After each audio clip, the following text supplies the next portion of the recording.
how Candide killed the brother of his dear Cunegond. I shall have ever present to my memory the dreadful day on which I saw my father and mother killed, and my sister ravished.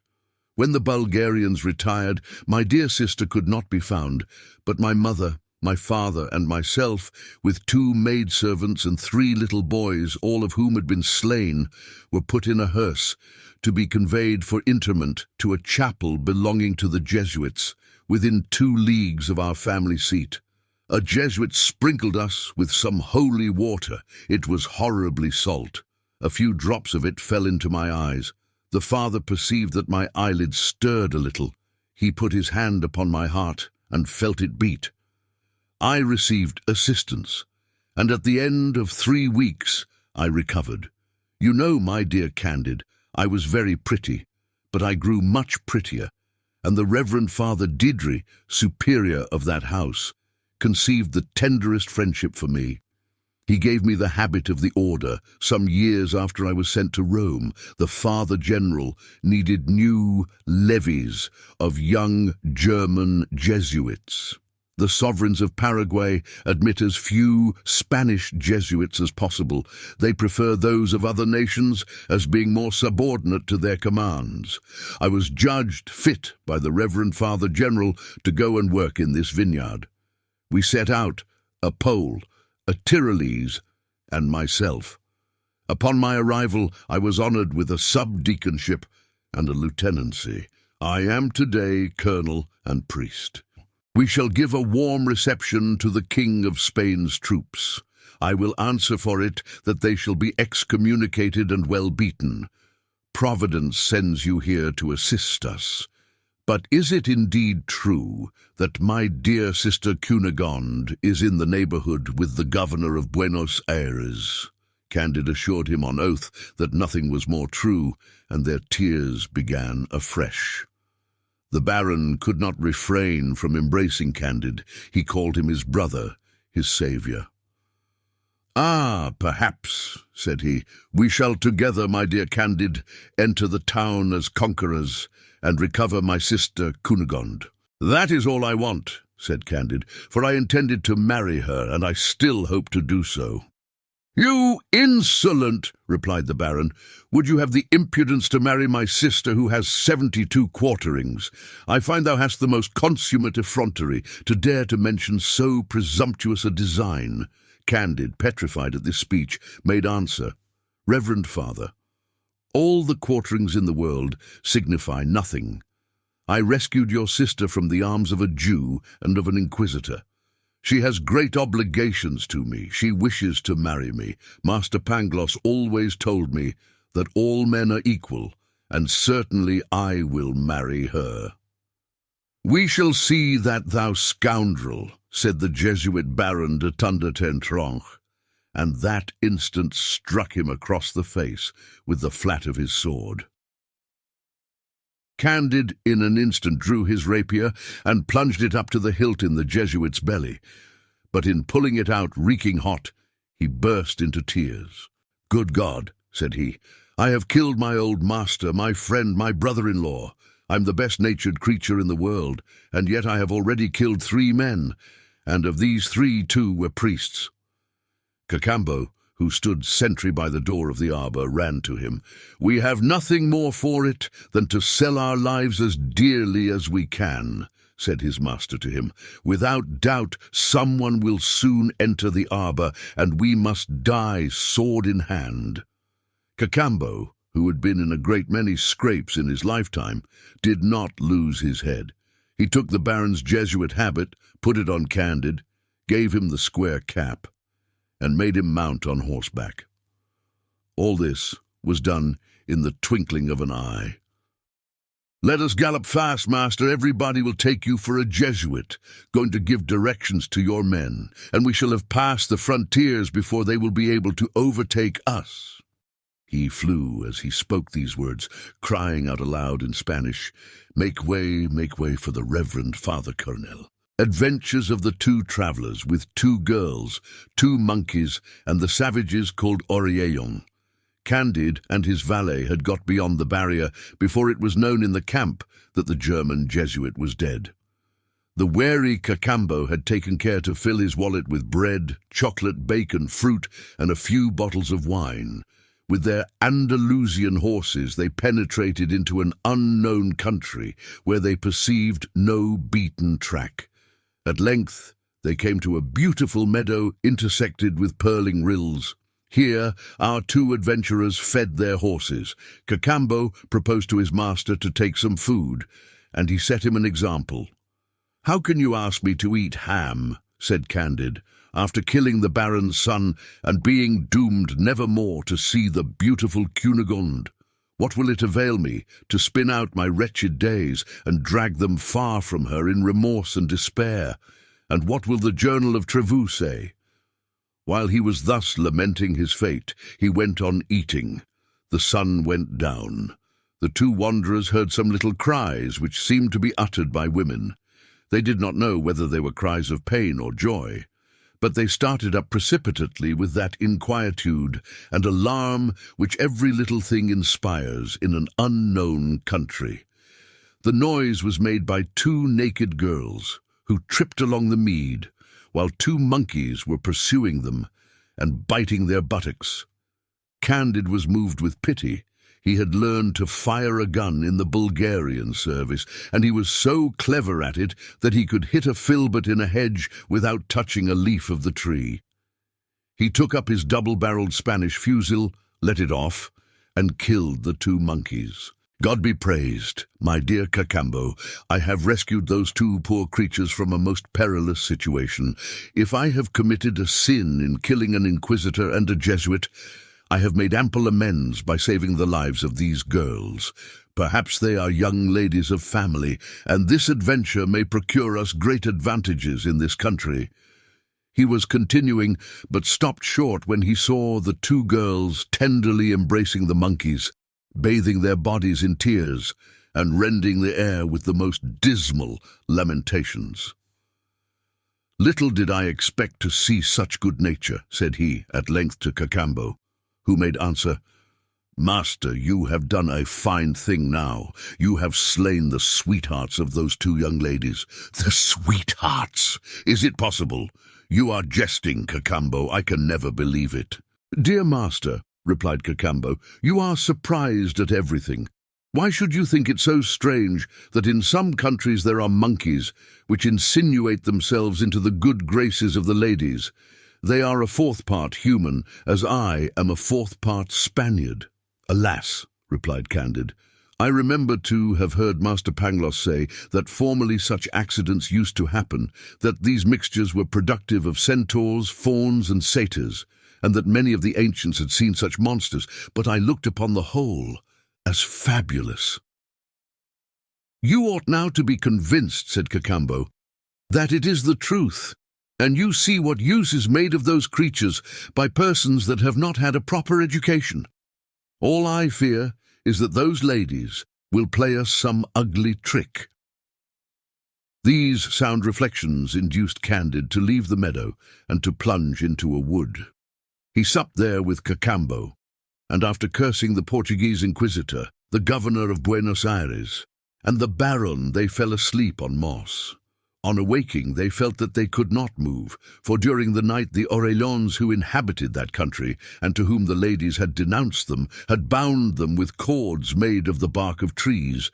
They were encompassed by 50 naked OREILLONS, armed with bows and arrows, with clubs and flint hatchets. Some were making a large cauldron boil, others were preparing spits, and all cried, "A Jesuit! A Jesuit! We shall be revenged, we shall have excellent cheer. Let us eat the Jesuit, let us eat him up." "I told you, my dear master," cried Cacambo sadly, "that those two girls would play us some ugly trick." Candide, seeing the cauldron and the spits, cried, "We are certainly going to be either roasted or boiled. Ah, what would Master Pangloss say were he to see how pure nature is formed? Everything is right, maybe, but I declare it is very hard to have lost Miss Cunegonde and to be put upon a spit by OREILLONS." Cacambo never lost his head. "Do not despair," said he to the disconsolate Candide. "I understand a little of the jargon of these people. I will speak to them." "Be sure," said Candide, to represent to them how frightfully inhuman it is to cook men and how very unchristian. "Gentlemen," said Cacambo, "you reckon you are today going to feast upon a Jesuit. It is all very well. Nothing is more unjust than thus to treat your enemies. Indeed, the law of nature teaches us to kill our neighbor, and such is the practice all over the world. If we do not accustom ourselves to eating them, it is because we have better fare. But you have not the same resources as we. Certainly it is much better to devour your enemies than to resign to the crows and rooks the fruits of your victory. But, gentlemen, surely you would not choose to eat your friends. You believe that you are going to spit a Jesuit, and he is your defender. It is the enemy of your enemies that you are going to roast. As for myself, I was born in your country. This gentleman is my master, and far from being a Jesuit, he has just killed one whose spoils he wears, and thence comes your mistake. To convince you of the truth of what I say, take his habit and carry it to the first barrier of the Jesuit kingdom, and inform yourselves whether my master did not kill a Jesuit officer. It will not take you long, and you can always eat us if you find that I have lied to you. But I have told you the truth. You are too well acquainted with the principles of public law, humanity, and justice not to pardon us. 2. The OREILLONS found this speech very reasonable. They deputed 2 of their principal people with all expedition to inquire into the truth of the matter. These executed their commission like men of sense, and soon returned with good news. The OREILLONS untied their prisoners, showed them all sorts of civilities, offered them girls, gave them refreshment, and reconducted them to the confines of their territories, proclaiming with great joy, "He is no Jesuit, he is no Jesuit." Candide could not help being surprised at the cause of his deliverance. "What people," said he, "what men, what manners! If I had not been so lucky as to run Miss Cunegond's brother through the body, I should have been devoured without redemption.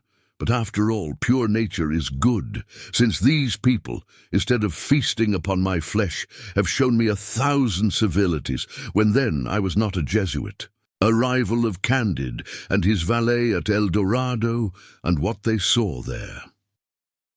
"You see," said Cacambo to Candide, as soon as they had reached the frontiers of the OREILLONS, "that this hemisphere is not better than the others. Take my word for it. Let us go back to Europe by the shortest way." "How go back?" said Candide, "and where shall we go? To my own country. The Bulgarians and the Abares are slaying all. To Portugal? There I shall be burnt, and if we abide here, we are every moment in danger of being spitted. But how can I resolve to quit a part of the world where my dear CUNEGOND resides?" "Let us turn towards Cayenne," said Cacambo. "There we shall find Frenchmen who wander all over the world. They may assist us. God will perhaps have pity on us." It was not easy to get to Cayenne. They knew vaguely in which direction to go, but rivers, precipices, robbers, savages obstructed them all the way. Their horses died of fatigue. Their provisions were consumed. They fed a whole month upon wild fruits, and found themselves at last near a little river bordered with cocoa trees, which sustained their lives and their hopes. Cacambo, who was as good a counsellor as the old woman, said to Candide, "We are able to hold out no longer. We have walked enough. I see an empty canoe near the riverside. Let us fill it with coconuts, throw ourselves into it, and go with the current. A river always leads to some inhabited spot. If we do not find pleasant things, we shall at least find new things." "With all my heart," said Candide. "Let us recommend ourselves to Providence." They rowed a few leagues between banks, in some places flowery, in others barren, in some parts smooth, in others rugged. The stream ever widened, and at length lost itself under an arch of frightful rocks which reached to the sky. The 2 travellers had the courage to commit themselves to the current. The river, suddenly contracting at this place, whirled them along with a dreadful noise and rapidity. At the end of 24 hours, they saw daylight again, but their canoe was dashed to pieces against the rocks. For a league they had to creep from rock to rock, until at length they discovered an extensive plain, bounded by inaccessible mountains. The country was cultivated as much for pleasure as for necessity. On all sides, the useful was also the beautiful. The roads were covered, or rather adorned, with carriages of a glittering form and substance, in which were men and women of surprising beauty, drawn by large red sheep which surpassed in fleetness the finest coursers of Andalusia, Tetuan, and Mequinez. "Here, however, is a country," said Candide, "which is better than Westphalia." He stepped out with Cacambo towards the first village which he saw. Some children, dressed in tattered brocades, played at quoits on the outskirts. Our travellers from the other world amused themselves by looking on. The quoits were large round pieces, yellow, red and green, which cast a singular lustre. The travellers picked a few of them off the ground. This was of gold, that of emeralds, the other of rubies. The least of them would have been the greatest ornament on the Mogul's throne. "Without doubt," said Cacambo, "these children must be the king's sons that are playing at quoits." The village schoolmaster appeared at this moment and called them to school. "There," said Candide, "is the preceptor of the royal family." The little truants immediately quitted their game, leaving the quoits on the ground with all their other playthings. Candide gathered them up, ran to the master, and presented them to him in a most humble manner, giving him to understand by signs that their royal highnesses had forgotten their gold and jewels. The schoolmaster, smiling, flung them upon the ground, then looking at Candide with a good deal of surprise, went about his business. The travellers, however, took care to gather up the gold, the rubies, and the emeralds. "Where are we?" cried Candide. "The king's children in this country must be well brought up, since they are taught to despise gold and precious stones." Cacambo was as much surprised as Candide. At length they drew near the first house in the village. It was built like an European palace. A crowd of people pressed about the door, and there were still more in the house. They heard most agreeable music, and were aware of a delicious odour of cooking. Cacambo went up to the door and heard they were talking Peruvian. It was his mother tongue, for it is well known that Cacambo was born in Tucumán, in a village where no other language was spoken. "I will be your interpreter here," said he to Candide. "Let us go in. It is a public house." Immediately 2 waiters and 2 girls, dressed in cloth of gold, and their hair tied up with ribbons, invited them to sit down to table with the landlord. They served 4 dishes of soup, each garnished with 2 young parrots, a boiled condor, which weighed 200 pounds, 2 roasted monkeys, of excellent flavour, 300 hummingbirds in one dish, and 600 fly-birds in another, exquisite ragouts, delicious pastries, the whole served up in dishes of a kind of rock crystal. The waiters and girls poured out several liqueurs drawn from the sugar-cane. Most of the company were chapmen and waggoners, all extremely polite. They asked Cacambo a few questions with the greatest circumspection, and answered his in the most obliging manner. As soon as dinner was over, Cacambo believed as well as Candide that they might well pay their reckoning by laying down 2 of those large gold pieces which they had picked up. The landlord and landlady shouted with laughter and held their sides. When the fit was over, "Gentlemen," said the landlord, "it is plain you are strangers, and such guests we are not accustomed to see. Pardon us, therefore, for laughing when you offered us the pebbles from our highroads in payment of your reckoning. You doubtless have not the money of the country, but it is not necessary to have any money at all to dine in this house. All hostelries established for the convenience of commerce are paid by the government. You have fared but very indifferently because this is a poor village, but everywhere else you will be received as you deserve. Cacambo explained this whole discourse with great astonishment to Candide, who was as greatly astonished to hear it. "What sort of a country, then, is this?" said they to one another. "A country unknown to all the rest of the world, and where nature is of a kind so different from ours. It is probably the country where all is well, for there absolutely must be one such place. And whatever Master Pangloss might say, I often found that things went very ill in Westphalia. What they saw in the country of El Dorado." Cacambo expressed his curiosity to the landlord, who made answer, "I am very ignorant, but not the worse on that account. However, we have in this neighborhood an old man retired from court, who is the most learned and most communicative person in the kingdom." At once he took Cacambo to the old man. Candide acted now only a second character and accompanied his valet. They entered a very plain house, for the door was only of silver, and the ceilings were only of gold. But wrought in so elegant a taste as to vie with the richest.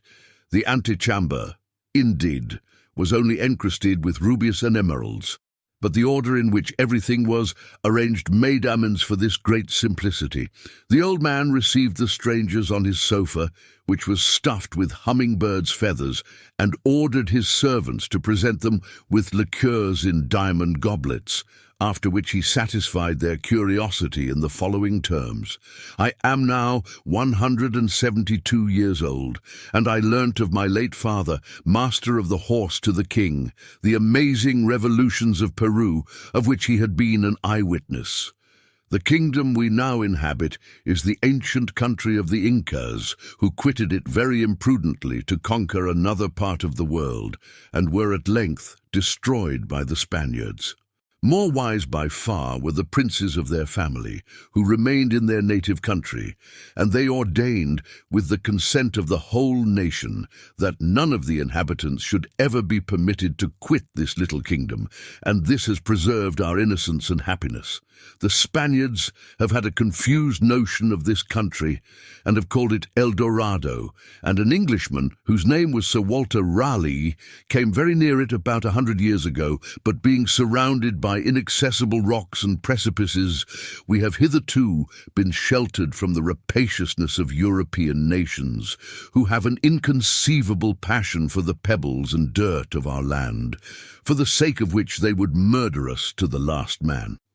The conversation was long. It turned chiefly on their form of government, their manners, their women, their public entertainments, and the arts. At length Candide, having always had a taste for metaphysics, made Cacambo ask whether there was any religion in that country. The old man reddened a little. "How then," said he, "can you doubt it? Do you take us for ungrateful wretches?" Cacambo humbly asked, "What was the religion in El Dorado?" The old man reddened again. "Can there be two religions?" said he. "We have, I believe, the religion of all the world. We worship God night and morning." "Do you worship but one God?" said Cacambo, who still acted as interpreter in representing Candide's doubts. "Surely," said the old man, "there are not two, nor three, nor four. I must confess the people from your side of the world ask very extraordinary questions."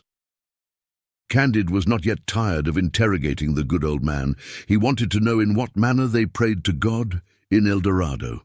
"We do not pray to him," said the worthy sage. "We have nothing to ask of him. He has given us all we need, and we return him thanks without ceasing." Candide, having a curiosity to see the priests, asked where they were. The good old man smiled. "My friend," said he, "we are all priests. The king and all the heads of families sing solemn canticles of thanksgiving every morning, accompanied by 5,000 or 6,000 musicians." "What, have you no monks, who teach, who dispute, who govern, who cabal, and who burn people that are not of their opinion?" "We must be mad indeed if that were the case," said the old man. "Here we are all of one opinion, and we know not what you mean by monks." During this whole discourse, Candide was in raptures, and he said to himself, "This is vastly different from Westphalia and the Baron's castle. Had our friend Pangloss seen El Dorado, he would no longer have said that the castle of Thunder Ten Tronckh was the finest upon earth.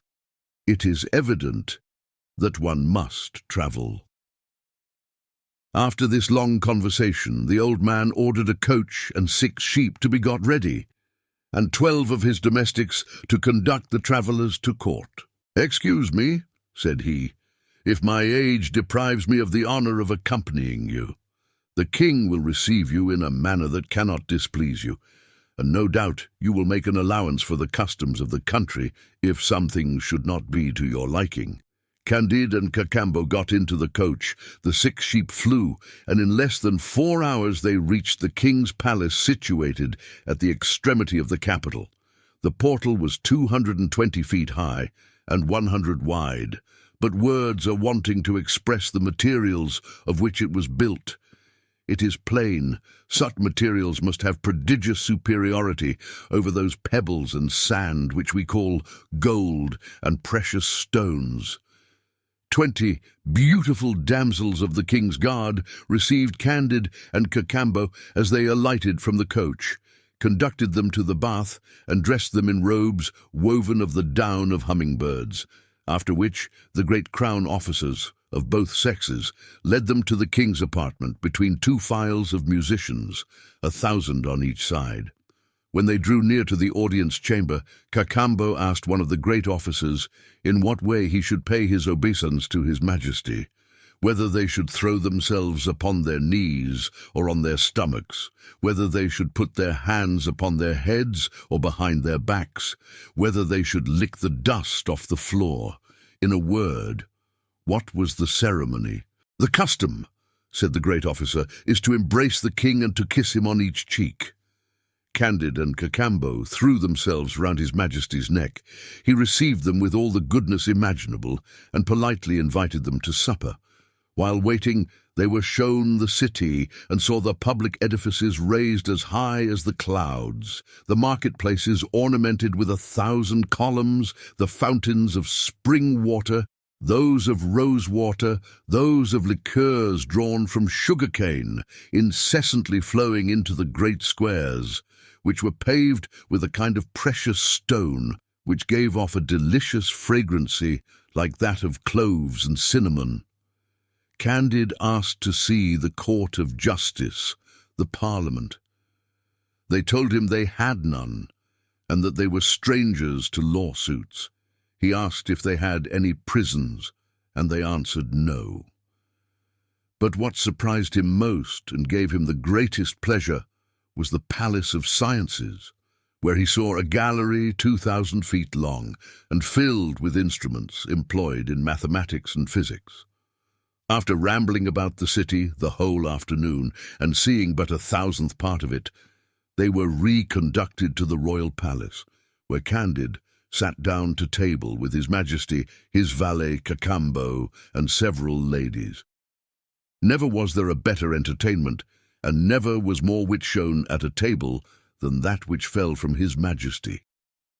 Cacambo explained the king's bon mot to Candide, and notwithstanding they were translated, they still appeared to be bon mots. Of all the things that surprised Candide, this was not the least. They spent a month in this hospitable place. Candide frequently said to Cacambo, "I own, my friend, once more that the castle where I was born is nothing in comparison with this, but after all Miss Cunegonde is not here, and you have without doubt some mistress in Europe. If we abide here, we shall only be upon a footing with the rest, whereas if we return to our old world, only with 12 sheep laden with the pebbles of El Dorado, we shall be richer than all the kings in Europe. We shall have no more inquisitors to fear, and we may easily recover Miss Cunegonde." This speech was agreeable to Cacambo. Mankind are so fond of roving, of making a figure in their own country, and of boasting of what they have seen in their travels, that the 2 happy ones resolved to be no longer so, but to ask his majesty's leave to quit the country. "You are foolish," said the king. "I am sensible that my kingdom is but a small place, but when a person is comfortably settled in any part, he should abide there. I have not the right to detain strangers. It is a tyranny which neither our manners nor our laws permit. All men are free. Go when you wish, but the going will be very difficult. It is impossible to ascend that rapid river on which you came as by a miracle, and which runs under vaulted rocks. The mountains which surround my kingdom are 10,000 feet high, and as steep as walls. They are each over 10 leagues in breadth, and there is no other way to descend them than by precipices. However, since you absolutely wish to depart, I shall give orders to my engineers to construct a machine that will convey you very safely. When we have conducted you over the mountains, no one can accompany you further, for my subjects have made a vow never to quit the kingdom, and they are too wise to break it. Ask me, besides anything that you please." "We desire nothing of your majesty," says Candide, "but a few sheep laden with provisions, pebbles, and the earth of this country." The king laughed. "I cannot conceive," said he, "what pleasure you Europeans find in our yellow clay, but take as much as you like, and great good may it do you." At once he gave directions that his engineers should construct a machine to hoist up these two extraordinary men out of the kingdom. 3,000 good mathematicians went to work. It was ready in 15 days and did not cost more than 20 million sterling in the specie of that country. They placed Candide and Cacambo on the machine. There were 2 great red sheep saddled and bridled to ride upon as soon as they were beyond the mountains. 20 pack sheep laden with provisions, 30 with presents of the curiosities of the country, and 50 with gold, diamonds, and precious stones. The king embraced the 2 wanderers very tenderly. Their departure, with the ingenious manner in which they and their sheep were hoisted over the mountains, was a splendid spectacle. The mathematicians took their leave after conveying them to a place of safety, and Candide had no other desire, no other aim, than to present his sheep to Miss Cunegonde. "Now," said he, "we are able to pay the governor of Buenos Aires if Miss Cunegonde can be ransomed. Let us journey towards Cayenne. Let us embark, and we will afterwards see what kingdom we shall be able to purchase."